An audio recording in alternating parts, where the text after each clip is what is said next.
Welcome to my YouTube channel maths study with Sunil sir. आज हम आपके पास टॉपिक लेके आए हैं increasing and decreasing function. It is the part of application of derivative. ठीक, इसमें बताया गया कि अगर आपको कोई फंक्शन इंक्रीज कराना है, इंक्रीज मतलब जो कॉन्टिन्यूसली इंक्रीज होता जा रहा है, अगर आप एक्स की वैल्यू को इंक्रीज कर रहे हो तो उसका आउटपुट यानी वाई की वैल्यू भी इंक्रीज करे, that is called function increasing. अगर आप x की वैल्यू को इंक्रीज कर रहे हैं तो y की वैल्यू भी इंक्रीज करनी चाहिए। y मीन्स फंक्शन का जो रिजल्टेंट आना चाहिए यानी जो आउटपुट आना चाहिए, तो वो इंक्रीजिंग फंक्शन कहलाता है। अगर आप x की वैल्यू को इंक्रीज कर रहे हो और y की वैल्यू डिक्रीज होती जा रही है, सपोज करो 2 पर आपका आंसर 12 आ रहा है और 5 पुट करने पे आउटपुट 6 आ रहा है, तो ये आपका डिक्रीजिंग फंक्शन हो गया। क्लियर है? तो यहाँ पर मैं आपको डेफिनेशन बता दूं, क्वेश्चन सॉल्व करते हैं। Let f be a real function and i be any interval in the domain of f, then f set to be strictly increasing. Strictly increasing में क्या होता है, आप एक्सटर्नल पॉइंट्स को पुट नहीं करते हो फंक्शंस में। तो यहाँ पे आ जाएगा for all x1 x2 belongs to i है। अगर आप x1 is less then x2 है यानी स्मॉलर वैल्यू इधर और ग्रेटर वैल्यू इधर, तो आउटपुट भी आपको वैसा ही मिलना चाहिए, स्मॉलर इधर और ग्रेटर इधर। इफ इंक्रीजिंग फंक्शन की बात करूंगा तो ये तो एज इट इज रहेगा, बट यहाँ पर आपका इक्वल टू भी हो सकते हैं फंक्शन। ठीक, strictly decreasing function on i if all is x1 x2 belong to i है, we have fx1 is greater than fx2। And decreasing function में एज इट इज होता है बिकॉज स्ट्रिक्टली डिक्रीजिंग नहीं है, तो ये है। यहाँ मैं आपको बता दूं बहुत सिंपल तरीके से इंक्रीजिंग डिक्रीजिंग आप समझ सकते हैं। जब इनपुट आप स्मॉल रखिए, आउटपुट आपको 2 डिजिट को कंपेयर करो, हमेशा 2 डिजिट को कंपेयर करिए। और आपको अगर फंक्शन ऐसे जा रहा है यानी आप जब 2 रखते हैं तो आउटपुट आपको 12 मिल रहा है, जब आप यहाँ पे 5 रखते हो तो आउटपुट आपको छोटा मिल रहा है। यानी क्या हो रहा है, आउटपुट स्मॉल हो रहा है, तो आउटपुट आपका धीरे धीरे स्मॉल हो रहा है और इनपुट आपका बढ़ रहा है। इसका मतलब क्या, आप डिक्रीज कर रहे हो। और अगर आपका आउटपुट बढ़ रहा है और इनपुट भी बढ़ रहे हैं, दोनों चीज एक साथ आप इंक्रीज कर रहे हो, तो that is called increasing function. Strictly increasing और स्ट्रिक्टली डिक्रीजिंग में बस इक्वल टू का फर्क है, आप इस लाइन को समझ सकते हैं। और प्लीज इसे चेक कर लीजिए, बहुत इजी, इसका स्क्रीनशॉट ले लीजिए, आपको ये काफी इजी हेल्पफुल पड़ेगा समझने में। क्लियर है? इंक्रीजिंग एंड डिक्रीजिंग फंक्शन, इसका कुछ डेरिवेटिव की हेल्प से करते हैं। इंक्रीजिंग डिक्रीजिंग फंक्शन कहते हैं। कैसे चेक किया जाता है, अगर कोई फंक्शन डिफ्रेंशिएट करने के बाद उसकी वैल्यू ऑलवेज पॉजिटिव आती है यानी ग्रेटर देन 0 आती है, then function is strictly increasing होता है। फर्स्ट डेरिवेटिव टेस्ट मतलब एक बार डिफ्रेंशिएट करने पर अगर फंक्शन ग्रेटर देन 0 होता है तो स्ट्रिक्टली इंक्रीजिंग कहलाता है, अदरवाइज स्ट्रिक्टली डिक्रीजिंग कहलाता है। और अगर इक्वल टू 0 आ रहा है देन कांस्टेंट फंक्शन। अब थोड़ा हम लोग वर्किंग कर लेते हैं। वर्किंग मैंने आपको दोनों तरीके से बताऊंगा, एक अलजेब्रिक मेथड से भी और डिफरेंशिएशन मेथड से, यानी फर्स्ट डेरिवेटिव टेस्ट से। फर्स्ट डेरिवेटिव टेस्ट दोनों तरीके से आपको मैं बताऊंगा। तो फर्स्ट क्वेश्चन देखिए, सेकंड का फर्स्ट है, show that fx is equal to 3 minus 7x is strictly decreasing बताना है। तो हमें मालूम है कि x1 is less then x2 होता है। देन अगर fx1 is greater than fx2 आ जाए यानी ये साइन वाइस वर्सा हो जाता है, चेंज हो जाता है, तो वो स्ट्रिक्टली डिक्रीजिंग हो जाएगा। तो बहुत सिंपल है, आप x1 x2 लेके स्टार्ट करो, फिर देखिए आपको 7 चाहिए तो आपने -7 से इंटू कर दिया, इनइक्वालिटी चेंज हो गई, दोनों तरफ 3 ऐड कर दीजिए, आप दिस इज fx1 कहलाएगा और this is fx2 says. Now this inequality will be change. तो अगर इनइक्वालिटी चेंज हो गई है तो इट इज स्ट्रिक्टली डिक्रीजिंग। कुछ नहीं किया है, इसको मैंने एज इट इज कंपेयर करके बना दिया है, इसके टर्म के जैसा कन्वर्ट करना चाह रहा हूँ। ठीक है, if fx is equal to 1 minus 1 upon x है तो बिल्कुल सिंपल है। आपने क्या किया, x1 x2 को कंपेयर किया, 1 अपॉन x1 आपको मालूम है कि जब 3 इज लेस देन 5 है तो 1 upon 3 is greater then 1 upon 5 हो जाएगा, इसलिए ये इनइक्वालिटी इसमें कन्वर्ट हो गई। ठीक है, अब दोनों तरफ मैंने माइनस साइन लगा दूंगा, तब फिर इनइक्वालिटी चेंज कर दूंगा, 1 upon x1 minus 1 upon x2 और दोनों तरफ 1 सब्ट्रैक्ट कर दूंगा, तो इनइक्वालिटी एज इट इज आ जाएगी, यानी fx1 इज fx2। आंसर आपका ही क्लियर हो जाएगा, यानी कि ये कैसा फंक्शन है, स्ट्रिक्टली इंक्रीजिंग। और कुछ नहीं करना है, बहुत ही सिंपल क्वेश्चन है। अब इन दोनों को देखिए बिना अलजेब्रा के, जैसे कि आपको फर्स्ट डेरिवेटिव से एग्जाम में करना होगा, आप हमेशा उसी से करिए, बहुत इजी है। आपको दिया गया fx is equal to 3 minus 7x। Clear? अब आप इसको डिफरेंशिएट कर दीजिए, fx is equal to this one है तो f dash x is equal to -7 आ जाएगा बिकॉज 3 का 0 होता है। तो -7 एक कांस्टेंट टर्म है जो कि हमेशा नेगेटिव देगा। It means f dash x is less than 0, it is strictly decreasing. ये कंप्लीट हो गया आपका सम, कुछ नहीं करना इसमें। नेक्स्ट आपसे कह रहे हैं fx is equal to this one, तो इसको डिफरेंशिएट कर दो एक बार, this is called first derivative test. और 1 upon x square, this is always greater than 0 because minus sign है नहीं और परफेक्ट स्क्वायर हमेशा ग्रेटर देन 0 होता है, तो f dash x is greater than 0, it is strictly increasing function. Simply clear हो गया आपको। नेक्स्ट क्वेश्चन है fifth, show that the function is decreasing. तो आपको मालूम है क्या करना होगा, सबसे पहले फंक्शन को डिफरेंशिएट करना होगा। एक्स का डिफरेंशिएशन -1, कॉस एक्स का minus cos x, minus common ले लो 1 प्लस कॉस एक्स। आपको ये अच्छे से मालूम है कि कॉस एक्स की वैल्यू -1 से 1 के बीच लाई करती है। देयरफॉर अगर मैं सबसे लेस -1 यहां पे पुट कर दूंगा तो आंसर मिल जाएगा मुझे 0। तो 0 इसका मैक्सिमम वैल्यू कहलाएगी। क्यों? क्योंकि जैसे मैं इसमें 1 पुट करूंगा, 1 + 1 2, और 2 -2 आ रहा है, देयरफॉर मिनिमम वैल्यू -2 हो जाएगी। So f dash x is always less than 0 रहेगा। ये फंक्शन हमेशा लेस देन 0 रहेगा बिकॉज इसकी मैक्सिमम वैल्यू 0 है और मिनिमम 2 है। तो -2 से 0 के बीच में ही इसका आउटपुट हमेशा आएगा। तो f x is decreasing function. Clear?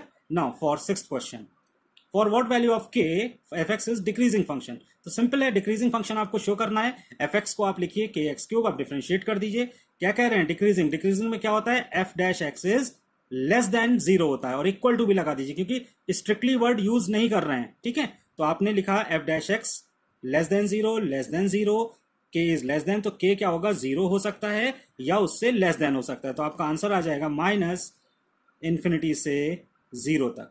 Clear? This is your answer. बहुत अच्छे। सेवेंथ का सेकंड क्वेश्चन देख लेते हैं। F x is equal to greatest integer x minus x. आपको मैं बता दूं ग्रेटेस्ट इंटीजर एक्स है, इसलिए इसकी बहुत ज्यादा इंपॉर्टेंस है कि आपका फंक्शन का इंटरवल क्या है। इंटरवल है 0 से 1। तो ग्रेटेस्ट इंटीजर फंक्शन में कभी भी आप 0 से 1 रखोगे तो ऑलवेज 0 मिलेगा, बिकॉज इसका फ्रैक्शनल पार्ट रिमूव कर दिया जाता है। फॉर एग्जाम्पल देखिए, अगर लिखा है 1.39 तो फ्रैक्शनल पार्ट रिमूव कर दो, आंसर क्या आ गया? 1। लिखा है 2.99, फ्रैक्शनल पार्ट रिमूव कर दो तो आंसर क्या आएगा? 2। तो अगर मैं 0 से 1 के बीच कोई भी नंबर लूंगा तो फ्रैक्शनल पार्ट क्या रहेगा? मान लीजिए 99 हो सकता है बस, और उसे मुझे रिमूव कर देना है, तभी आपको ग्रेटेस्ट इंटीजर। तो हमेशा क्या मिलेगा? 0। देयरफॉर हम इस पे तो जज करना ही नहीं है। जब इस पे जज नहीं करना है तो किस पे करना है? -x पे। तो अगर मैं डिफरेंशिएट करूंगा तो f dash x is equal to -1। अब अगर ये -1 है तो ऑलवेज लेस देन 0 होगा। तो f x is strictly decreasing function. या अगर मैं अलजेब्रा के थ्रू जाता हूं, जैसा कि आप लोगों को मैंने बताया है, एफ एक्स ये दिस वैल्यू, इस पे तो कुछ जज नहीं होना है। -x1 इनइक्वालिटी चेंज कर दो दिस वन।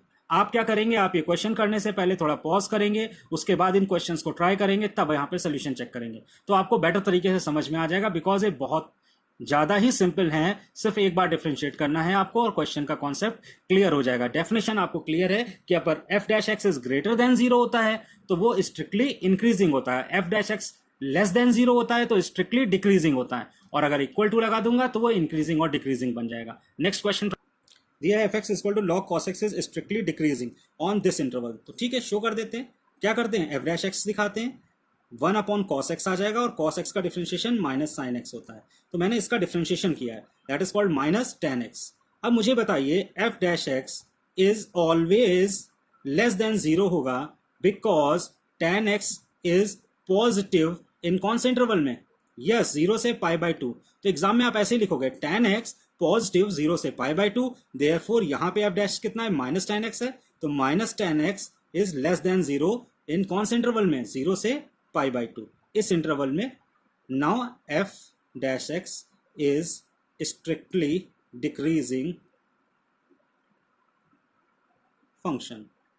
बस इतना ही एग्जाम में करना है और आपको 2 मार्क्स मिल जाएंगे। बहुत लेंथी क्वेश्चन भी नहीं आएगा, सिर्फ वो कॉन्सेप्ट समझाना चाह रहे हैं आपको। यहाँ पे आप ये मत समझिए कि इतने इजी क्वेश्चंस आएंगे, क्वेश्चंस आपको ऐसे ही मिलेंगे एग्जाम में। नेक्स्ट है f x is equal to this one, x is greater than 0, determine whether the f x are increasing और डिक्रीजिंग। तो मुझे चेक करना है कि ये फंक्शन इंक्रीजिंग है या डिक्रीजिंग। तो आप लिखो, सबसे पहले एफ डैश एक्स करोगे, तो एफ डैश एक्स कैसे करेंगे वो आप जानते ही हैं। 1/x का क्या होता है? 1/x का होल स्क्वायर और into 2x with negative sign आ जाएगा, तो आपको मिल जाएगा -2x/1 + x² का होल स्क्वायर। आपको एक चीज अच्छे से पता है कि जब कोई चीज हमेशा परफेक्ट स्क्वायर होती है तो वो ऑलवेज पॉजिटिव होती है। तो ये जो डिनोमिनेटर वाला पार्ट है ये हमें कुछ नहीं डिसीजन देने में हेल्प कर पाएगा बिकॉज ये हमेशा पॉजिटिव है। तो आप लिखिए f dash x is greater than 0 when, जल्दी बताइए, -2x means when x is belong to -∞ से 0 के बीच में। क्यों? जब ये x नेगेटिव होगा तब ये वैल्यू पॉजिटिव होगी, तब एफ डैश एक्स ये आएगा। तो इसका इंटरवल -∞ से 0 आ गया जब इसको इंक्रीजिंग शो कराना है। अब आप सोचेंगे सर हम कैसे लिखेंगे? बहुत सिंपल है, आपने लिखा है ये टर्म आपको पॉजिटिव चाहिए, तो पॉजिटिव चाहिए इसका मतलब x की वैल्यू इनके बीच लाई करनी चाहिए, और जस्ट इसका अपोजिट कर दो। अब आपको निगेटिव चाहिए, यानी अब आपको x कैसा होना चाहिए? पॉजिटिव होना चाहिए, तो 0 से इनफाइनाइट कर दो। आपका आंसर कंप्लीट हो गया। क्लियर है, कुछ नहीं करना है, ये डिक्रीजिंग का फंक्शन हो गया। ठीक, नेक्स्ट आते हैं क्वेश्चन में। Show that f x is equal to sine x is strictly increasing. तो कुछ नहीं, सबसे पहले डिफरेंशिएट करो और फिर अपने क्वेश्चंस को जस्टिफाई करो। Yes, we know that in first quadrant, आप एग्जाम में ऐसे ही लिखोगे, क्वाड्रेंट मींस 0 से pi by 2 cos x, comma लगा यहाँ पे, इज पॉजिटिव। ये क्लियर है concept, cos x positive, therefore f dash x is greater than 0। तो स्ट्रिक्टली इंक्रीजिंग हो गया। एग्जाम में ऐसे ही लिखना है, एक भी लाइन आपको अलग से अपने मन से नहीं जोड़नी है। अब f dash x is greater than less than 0 when x belongs to pi by 2 से पाई, मीन्स सेकेंड क्वाड्रेंट। तो आपको क्या मिल गया, F dash x is less than 0 इन कौन सा इंटरवल में, पाई बाई 2 से पाई। ये क्लियर हो गया। तो आपने शो करा दिया कि स्ट्रिक्टली डिक्रीजिंग है, स्ट्रिक्टली डिक्रीजिंग। नाउ इन 0 से पाई, तो आप दिखाइए दिस इंटरवल 0 पाई और यहां पे पाई बाई 2। तो this function and this function, यहां पर ये जो हमारा फंक्शन है एफ डैश एक्स कैसा रहेगा, पाई बाई 2 से पाई के बीच में कॉस एक्स कैसा रहता है, निगेटिव रहता है, और 0 से पाई बाई 2 में कॉस एक्स कैसा रहता है, पॉजिटिव रहता है। यानी 0 से पाई बाई आप लिखोगे in 0 to pi it shows both increasing and decreasing, therefore it is neither increasing nor decreasing function। Clear, क्योंकि वो दोनों नेचर दिखा रहा है, इसलिए ना तो ये इंक्रीजिंग फंक्शन होगा ना ये डिक्रीजिंग फंक्शन होगा। क्लियर है। क्वेश्चन नंबर 18 देखते हैं। Prove that the following f x are neither increasing not decreasing. Same concept, आप क्या करोगे, सबसे पहले डिफरेंशिएट करोगे, डिफरेंशिएट के बाद आप शो कराओगे f dash x is equal to greater than 1/2 आ रहा है। तो जब 1/2 आ रहा है, इसका मतलब है x जो है 1/2 पे ग्रेटर देन 0 हो रहा था, यानी इंक्रीजिंग फंक्शन हो रहा था। नाउ अब 1/2 से लेस देन पे डिक्रीजिंग फंक्शन हो रहा है। तो 1/2 जो है आपका वो -1 से 1 के बीच लाई कर रहा है। इसका मतलब यहाँ पे वो इंक्रीजिंग शो करता था, यहाँ डिक्रीजिंग शो कर रहा है। सो इट इज गिवन दैट -1 से 1 के बीच में वो बोथ बिहेवियर शो करा रहा है। देयरफॉर आप लिख दीजिएगा it is neither increasing nor decreasing function. जब कभी एक गिवन इंटरवल में आपका ग्राफ, सपोज करो मैं दिखाना चाहता हूं -1 से 1 के बीच में, तो क्या हो रहा है, ये ऐसे इंक्रीज कर रहा है। जब मैं ग्रेटर देन 0 लेता हूं एफ डैश, यानी x की वैल्यू 1/2 से ग्रेटर लेता हूं, तो सपोज करिए ये 1/2 है आपका, तो जब 1/2 लेता हूं तो ग्राफ आपका ऐसे इंक्रीज कर रहा है और ऐसे ये यहां से डिक्रीज कर रहा है। दिस इज डिक्रीजिंग और दिस इज इंक्रीजिंग। तो -1 से 1 के बीच में आप नहीं कह सकते कि ये इंक्रीजिंग हो रहा है या decreasing. So it is not can explain that it is increasing और डिक्रीजिंग फंक्शन। तो नाइदर वर्ड लग जाएगा, यानी neither decreasing nor increasing. Similarly process आप यहां पे करेंगे, f x is equal to 1/x² + 1। ये जस्ट मैंने अभी सॉल्व किया है, एज इट इज कॉन्सेप्ट से आप कर लीजिए कि x जब इंटरवल आपका -1 से 1 है, तो -1 से 1 के बीच में एक 0 पड़ता है। तो जब -1 से 1 जा रहे हो तो ये शो करा रहा है तुम्हारा इंक्रीजिंग फंक्शन, और जब 0 से इसमें जा रहे हो तो डिक्रीजिंग शो करा रहा है। इसका मतलब ये नाइदर इंक्रीजिंग है nor decreasing between the this interval. अगर वो -1 से 0 पूछता तो आप इंक्रीजिंग लिख देते, 0 से 1 होता तो डिक्रीजिंग कर देते। सिंपल कॉन्सेप्ट है, इसमें आप बहुत इजीली कर सकते हैं। क्लियर है, इसको थोड़ा सा आप समझ लीजिएगा। Question number 20 is important question for this exercise. Prove that the function f x equal to this one, या फिर आप एलसीएम लेकर के इसी क्वेश्चन को इस तरीके से लिख सकते हैं। क्लियर, इज इंक्रीजिंग इन 0 से π/2। तो जब 0 से π/2 के बीच में इंक्रीजिंग हो रहा है, ये मुझे शो कराना है। या फिर ये भी कह सकता था कि आप इंटरवल पता कर दीजिए इंक्रीजिंग और डिक्रीजिंग का। तो क्लियर है, सबसे पहले मैं डिफरेंशिएट करूंगा फंक्शन को। तो डिफरेंशिएट करना आपको आता है, यहाँ मैं बता दे रहा हूँ, इसमें डिवीजन रूल लगाया था और -x का 1 कर दिया। फिर मुझे सिर्फ सिंप्लीफाई करना है। ये फर्स्ट पार्ट को मैं सिंप्लीफाई करूंगा, एज इट इज रहेगा ये पूरा टर्म, और फिर सिंप्लीफाई कर रहा हूं। यहाँ पर आप देख सकते हैं आफ्टर दैट ये टर्म कन्वर्ट हो गया इसमें, बिकॉज sin² + cos² 1 होता है। यहाँ के बाद मैंने अब एलसीएम लिया हुआ है जिससे इजिली एक्सप्लेन हो जाए। नाउ a + b का होल स्क्वायर लगाऊंगा, और चूंकि यहाँ पे माइनस है, therefore all the terms in the negative sign, so -4 + 4 cancel हो जाएंगे। This one 4 cos x - cos²x। अब आप यहाँ टर्म को सिंप्लीफाई करिए। यहाँ पर अगर इंटरवल जज करने को आपसे कहता है तो आप क्या करोगे, f dash x is equal to 0 so we calculate the interval, तो आप डैश को 0 कर दीजिए, डिनोमिनेटर से कुछ नहीं मिलने वाला है, cos x of 4 minus cos x equal to 0। तो आपको मैं बताता चलूं कि this value never becomes 0 because cos x जो है वो -1 से 1 के बीच में ही आउटपुट देगा, कभी उससे ज्यादा आउटपुट नहीं दे सकता, इसलिए ये वैल्यू क्या होगी, कभी भी 0 नहीं हो सकती, क्योंकि cos x कभी 4 के इक्वल हो ही नहीं सकता। सो x इज इक्वल टू 0, तो cos x यानी ये वैल्यू आपको 0 दे रही है, तो cos x को 0 रखेंगे तो 0 कब कब आता है ये थिंक करिए।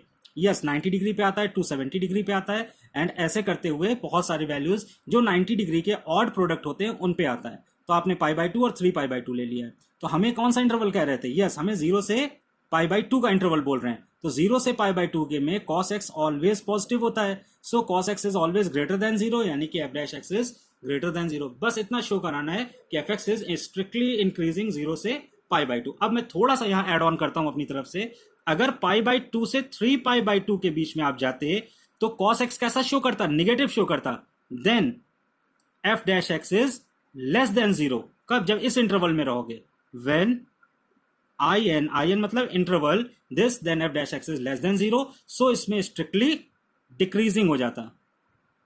क्लियर, ये मैंने आपको एडिशनल अपनी तरफ से बता दिया, बट क्वेश्चन आपका यहीं पे कंप्लीट हो गया था। क्लियर है, नेक्स्ट क्वेश्चन देखते हैं हम लोग। नेक्स्ट क्वेश्चन है आप question number 21, f(x) is equal to this one दिया हुआ है और आपको फाइंड करना है इंटरवल। तो इंटरवल फाइंड करना बहुत आसान हो गया है आपके लिए, आप एक बार डिफरेंशिएट करो और उस पूरे फंक्शन को जो डिफरेंशिएट करते हो उसको f'(x) को 0 के इक्वल कर दो। तो जब 0 के इक्वल आप करोगे तो एक वैल्यू x की आएंगी जिससे आप फाउंटेन बना लीजिए या वेव बना लीजिए। अब आप चेक कर लीजिए कि जब आप 3 से ग्रेटर लेते हैं तो ये फंक्शन क्या देता है आपको, यस 3 से ग्रेटर दोगे तो पॉजिटिव देगा, यानी ये फंक्शन क्या हो गया, आप यहां लिख सकते हैं इंक्रीजिंग in, और -2 से 3 के बीच कोई भी वैल्यू आप पुट कर लो, सपोज करो 0 ले लेता हूं, तो जब 0 यहां रखूंगा तो ये तो पॉजिटिव, यहां रखूंगा नेगेटिव, यानी ये डिक्रीज शो कर रहा है और ये इंक्रीज शो करेगा। तो आपका इंक्रीजिंग फंक्शन क्या हो गया, -∞ से -2 एंड 3 से इंफिनिटी +3 से इंफिनिटी, ये आपका इंक्रीजिंग फंक्शन हो गया, और डिक्रीजिंग -2 से 3 आ गया। तो आपने देखा क्या करते हैं, जो वैल्यूज आ रही है उसमें से कोई भी वैल्यू आप पुट कर दो, आपका आंसर आ जाएगा। नेक्स्ट क्वेश्चन आपको मैं कर रहा हूं 22, f(x) is equal to x² e की power -x is increasing find interval. तो मैं आपको एक चीज बता दूं, 21st का जो 5th क्वेश्चन है वैसे ही आपको सारे क्वेश्चंस करने हैं। नाउ 22nd क्वेश्चन करता हूं, f(x) तो आपको मालूम है कि जब कभी भी इंक्रीजिंग डिक्रीजिंग फाइंड आउट करते हैं तो कीवर्ड रट गया होगा कि डिफरेंशिएट करते हैं। डिफरेंशिएट कर लो और देख लो किसके इक्वल 0 हो रहा है। तो x की दो वैल्यूज आ रही है 0 और 2, तो मैं एक बार 0 2 रखता हूँ, इनफाइनाइट और -∞ रखता हूँ। जब 2 से ग्रेटर आप नंबर लोगे तो ये देखिए ये नंबर हमेशा पॉजिटिव देगा, ये ओरल चेक करना है आपको, तो ये इंक्रीजिंग हो गया। क्लियर, अब जब 0 से -2 के बीच आप कोई नंबर लोगे तो ये डिक्रीजिंग शो करेगा, और फिर यहाँ पे ये इंक्रीजिंग शो करेगा। क्लियर है, therefore f'(x) is greater than 0, यानी स्ट्रिक्टली इंक्रीजिंग कब हो गया आपका, 2 से इंफिनिटी एंड -∞ से 0, यही मैंने लिखा हुआ है। क्लियर, -∞ से 0 यूनियन 2 से इंफिनिटी, ये है तुम्हारा स्ट्रिक्टली इंक्रीजिंग फंक्शन। क्लियर, और जब 0 से 2 जाओगे तो स्ट्रिक्टली डिक्रीजिंग फंक्शन होगा। बस इतना करना है, क्वेश्चन टफ नहीं है, आप एक बार अपने आप सॉल्व करके देखिए, अगर डिफरेंशिएशन आपका क्लियर है तो कर लेंगे। फिर आते हैं क्वेश्चन नंबर 24 में, find the interval in which the f(x) is equal to 2 log x -2 -x² plus. आते हैं क्वेश्चन नंबर 24 पे, find the interval in which the f(x) is equal to 2 log x -2 this one. जाहिर सी बात है, interval find करना हो, कुछ भी करना हो, हमें डिफरेंशिएट करना ही करना है। मैंने तुरंत इस फंक्शन को डिफरेंशिएट किया, एलसीएम लेके सिंप्लीफाई किया, लास्ट में मेरा रिजल्ट ही आ रहा है। यहाँ एक चीज मैं आपको थोड़ा सा समझाना चाहूंगा कि ये -2 फंक्शन है, इस इनइक्वालिटी को कैसे सॉल्व करते हैं। तो अगर आपको कभी ऐसी इनइक्वालिटी मिल जाए -2 x -3 x -1 अपॉन x -2, अगर मैं इसको ग्रेटर देन 0 रख लेता हूं सपोज करो, तो कैसे सॉल्व करूंगा, देखिए पहले तो माइनस में उधर भेज दूंगा, 2 से डिवाइड करूंगा, इनइक्वालिटी ये हो जाएगा x -3 x -1 और x -2 के स्क्वायर से बोथ साइड इंटू कर दूंगा, जिससे इधर का डिनोमिनेटर मैं हटा सकूं। तो इधर भी मैंने x -2 के होल स्क्वायर से इंटू किया है। ये रूल होता है डिनोमिनेटर को रिमूव करने का, तो यहां से एक पावर कट जाएगी, ये कट गया। अब आपका आंसर आ गया 0 x -3 x -2 और x -1। अब आप इसको नंबर लाइन ड्रॉ कर लो, यहाँ लिखोगे 1 2 एंड 3 और यहाँ इनफाइनाइट, यहाँ इनफाइनाइट, माइनस का प्लस। अब देखिए अगर आप 3 से ग्रेटर लेते हो तो इंक्रीजिंग फंक्शन दिख रहा है क्योंकि ये सारे पॉजिटिव हो जाएंगे। इन दोनों के बीच लेते हो तो डिक्रीजिंग फंक्शन दिखेगा बिकॉज ये नेगेटिव हो जाएगा दिस वन, और ये दोनों पॉजिटिव रहेंगे। ये आप लेंगे तो फिर इंक्रीजिंग फंक्शन दिखेगा। जैसे 0.5 लोगे तो ये कैसा आ जाएगा, नेगेटिव। ये कैसा आएगा, नेगेटिव। ये कैसा आएगा, नेगेटिव। अगर आप 1 और 2 के बीच में लेते हैं तो आपको फंक्शन क्या मिलेगा, 1.5 इंक्रीजिंग, और इधर आप लोगे तो 0.5 लोगे तो ये डिक्रीजिंग हो जाएगा। यस, तो आपका इंटरवल क्या आ गया, -∞ से 1 डिक्रीजिंग, यूनियन डिक्रीजिंग 2 से 3, ये हो गया डिक्रीजिंग के लिए, क्लियर है। और इंक्रीजिंग के लिए क्या हो गया, 1 से 2 यूनियन 3 से इनफाइनाइट। तो ये फाउंटेन अगर आप बना ले जाओगे, बुक में कई तरीके से लिखा गया है बट ये आपको इस तरह से जज करना होता है वैल्यू रखने पे, तो इंटरवल फाइंड करने में कोई प्रॉब्लम नहीं आएगी। यही मेरा भी आंसर आ रहा था। क्लियर है, आप लोगों को लग रहा है समझ में आ गया होगा। सो प्लीज एक्सरसाइज सॉल्व करिए। अगर कोई क्वेश्चन में प्रॉब्लम है तो फिर मुझे कमेंट करके बता दीजिए। वो क्वेश्चन सिंपली 1-2 क्वेश्चंस के लिए भी मैं वीडियो बना के आपको समझा दूंगा। क्लियर है, सो प्लीज, मैंने आपको जिस स्पीड से समझाने की कोशिश की है, बिकॉज आपका टाइम बहुत इंपॉर्टेंट है, आप उस चीज़ को समझिए। और इसीलिए मैं थोड़ा स्पीड में करता हूँ क्वेश्चंस, और अपने वीडियो को थोड़ा स्पीडी मोड पे रखता हूँ। अगर आपको कहीं समझ में नहीं आ रहा है तो आप उसको स्लो मोशन में भी देख सकते हैं, जिससे आपको इजीली कवर भी हो जाए, आपके क्वेश्चंस भी सॉल्व हो जाएं। आप पॉज करके एक्सरसाइज करिए, आपकी ML अग्रवाल बुक पूरी सिंप्लीफाइड आपको मिल जाएगी। Please like, share and subscribe. Thank you.